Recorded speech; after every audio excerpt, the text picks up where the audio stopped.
The moment Eala stepped onto the grounds of the 2026 Miami Open, her 390 ranking points from last year started to evaporate. Not tomorrow, not after she plays her first match. They are disappearing right now as the crowds pour in and the cameras start rolling. That 52-week rolling system is mercilessly wiping out a quarter of her entire career's work. The Queen is here, but the countdown has already begun, and this isn't just about a viral sensation. This story is about the monumental task Eala faces right here, and the consequences if she fails. You know, it has been an absolute whirlwind for Eala this past year. She delivered some incredible results, especially coming in as a wild card. So it's a huge moment. But here's the cold hard math nobody is cheering about, even though tournament director James Blake has already made his decision. Eala is getting centre court for the 2026 Miami Open, regardless of what her seeding is. The Filipino community shows up in droves filling stadiums.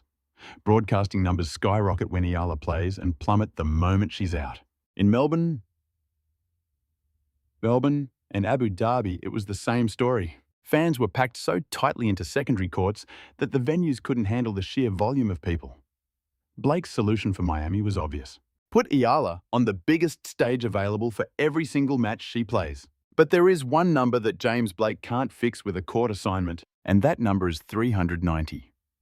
Going into March 16th, 2026, Eala is ranked world number 29 with 1,525 points, a career best. But out of those 1,525 points, a full 390 of them were won right here at this tournament a year ago.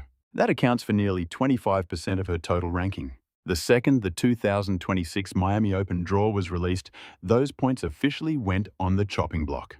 If she doesn't replace them, her point total craters to 1,145. Based on current projections, that kind of drop would send her tumbling back to somewhere between number 50 and number 60 in the world. The Queen narrative is great for selling tickets, but the numbers couldn't care less. I think they're going to have to put them on centre court simply because she has this massive global fan base, and well, this is where the legend began.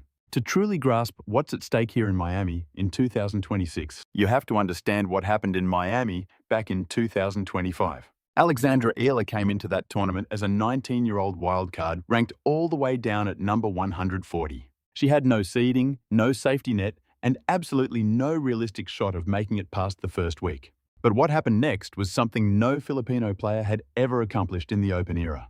Eala made history as the first wildcard ever on the WTA Tour to beat 3 major champions in straight sets at a single event. Not just one, 3 of them. First, Jelena Ostapenko, the 2017 French Open champ, fell 7-6, 7-5.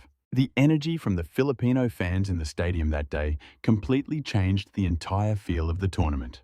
Next up was Madison Keys, fresh off her 2025 Australian Open title, who was dismantled in straight sets by Eala's relentless defensive baseline strategy. And that set the stage for the match that would change her career forever. The quarterfinals. She was up against a 5-time Grand Slam champion who was ranked number 2 in the world at the time, Iga Świątek. Left that court after a 6-2, 7-5 loss to a 19-year-old wildcard who'd been honing her skills at the Rafa Nadal Academy since she was just 13. Her incredible run finally came to an end in the semi-finals, where Jessica Pegula defeated Eala 7-6, 5-7, 6-3. But those 390 ranking points she earned catapulted Eala into the top 100, then into the top 30. And now, those are the very points she has to defend. The Queen's arrival and the missing governor. Over the last few days leading up to Miami 2026, the internet has been buzzing with one story in particular, about Florida Governor Ron DeSantis supposedly activating a protocol known as _3 for Eala's arrival. A full-on state-level welcome all for a tennis player. This is where separating fact from fiction is critical. The research for this story is solid. None of those claims have been backed up by any mainstream media, organizations, or official government channels. The __4 narrative. The _5. Every bit of it seems to originate from a very specific part of the online content world. That particular niche of _6. Storytelling which has built up some serious cultural momentum around her name but doesn't always bother to tell hype apart from hard facts. So let's look at what is actually confirmed.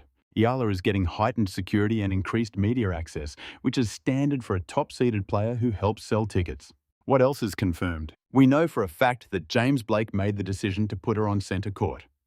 What else is confirmed? The presence of the Filipino community at Eala's matches is an undeniable, quantifiable and economically significant reality. The _7 title is tapping into a real cultural phenomenon. The governor's protocol, however, is a complete internet fabrication. And this is where things start to get interesting, because the space between those two realities reveals something huge about who is shaping the story around Alexandra Eala and what goes on when the cameras are off. The vulnerability behind the crown. The 2026 season has offered real proof of Eala's evolution. At Indian Wells, she went up against Coco Gauff, the world number 4, and was leading 6-2 love before Gauff had to retire with an arm injury. Pundits seized on that first set as evidence that Eala can truly go toe-to-toe with the world's top 5. But we absolutely cannot just brush past what took place in the match right after that. Linda Noskova from the Czech Republic. The final score was 2-6-0-6. It was such a total collapse. It was like an entirely different athlete was on the court. And here's the kicker. This isn't an isolated incident. Alexandra Eala, who trains under Joan Bosch and David Gomez at the Rafa Nadal Academy, has a career record against Czech players of 0 wins and 11 losses. 0 and 11. On every type of court at every level of competition. Eala just hasn't figured out an answer when she faces players from the Czech Republic specifically. The statistics show us why. Her return game is world-class, ranking in the top 5 on the WTA Tour. She wins 39.3% of her return games, keeping constant pressure on her opponent's serves. Her first serve percentage is 65.5%, and she wins 61.3% of those points. That's solid.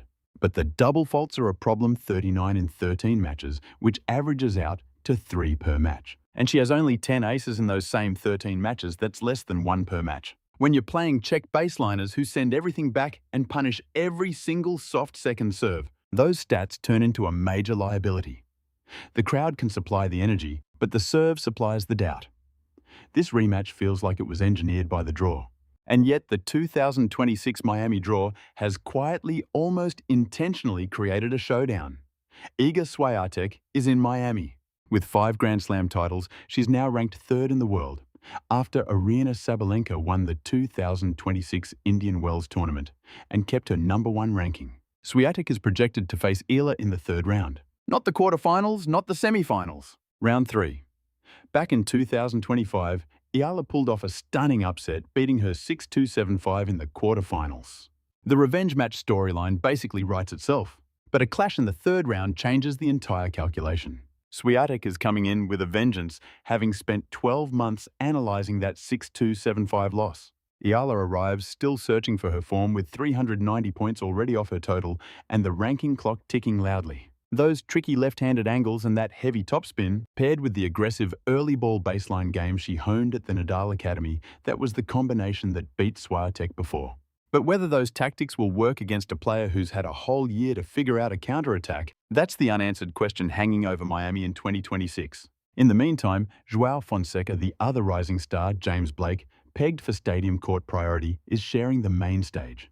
Broadcasting partners saw a clear ratings drop after Eala's round of 16 departure from Indian Wells. The financial blueprint for the 2026 Sunshine Swing has been quietly redrawn to centre on these two players. Miami desperately needs Eala to make a deep run in the tournament. The event's financial health depends on it. What's the one thing $1,745,329 can't secure? Because as of March 16, 2026, that's Alexandra Eala's career prize money. Her earnings are pegged at $1,745,329. Deals with Nike and Adidas being named the Philippine Sports Writers Association Athlete of the Year. Glowing public endorsements from legends like Martina Navratilova and Maria Sharapova. And a fan base so enormous, it completely swamped the logistics at 2 different international tournaments, forcing organisers to completely change how they schedule her matches. Eala has frequently expressed her immense pride in being Filipino and in being a trailblazer for a country without a major tennis scene of its own. The weight of that cultural responsibility is very real. It's reflected in the ticket sales and the television ratings, and it factors into the decisions tournament directors make weeks before a single ball is ever hit. Yet none of that can take the place of a single ranking point.